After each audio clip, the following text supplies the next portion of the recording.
Well, businesses in Hong Kong have been caught in the crossfire as the city's political unrest have hit the retail, travel and financial sectors hard.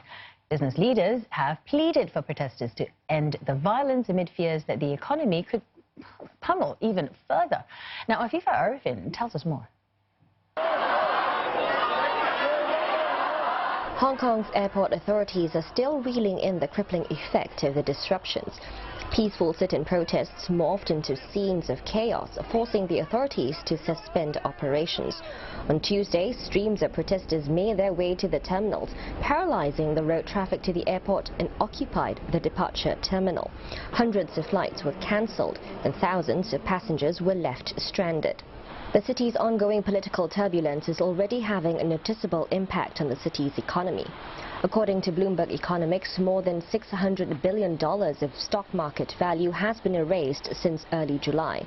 Retail sales have also plunged 7% in June versus the previous year as a result of a decrease in tourist arrivals. Even smaller shops in heartland areas have reported a fall in earnings. Many have shut their stores much earlier, fearing that they will be caught amid protests, which have become unpredictable and increasingly violent. There's a lot of short-term volatility, certainly, and there could be damage of a nature that's everywhere from the remainder of this year into next year.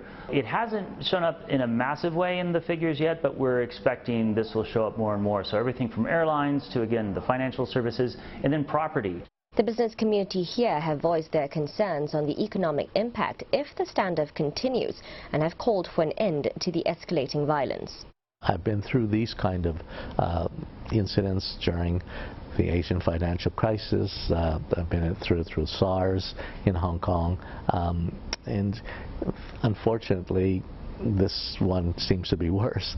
Well, business leaders are all coming out and saying the same thing. Stop the violence, everyone can sit down and talk.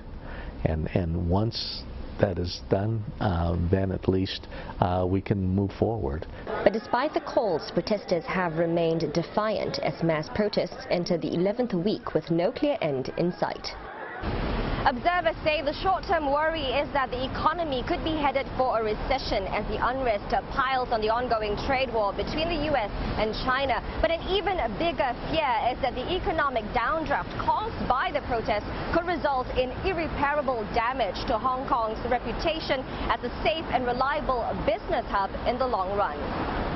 Afifa Arifin, CNA, Hong Kong.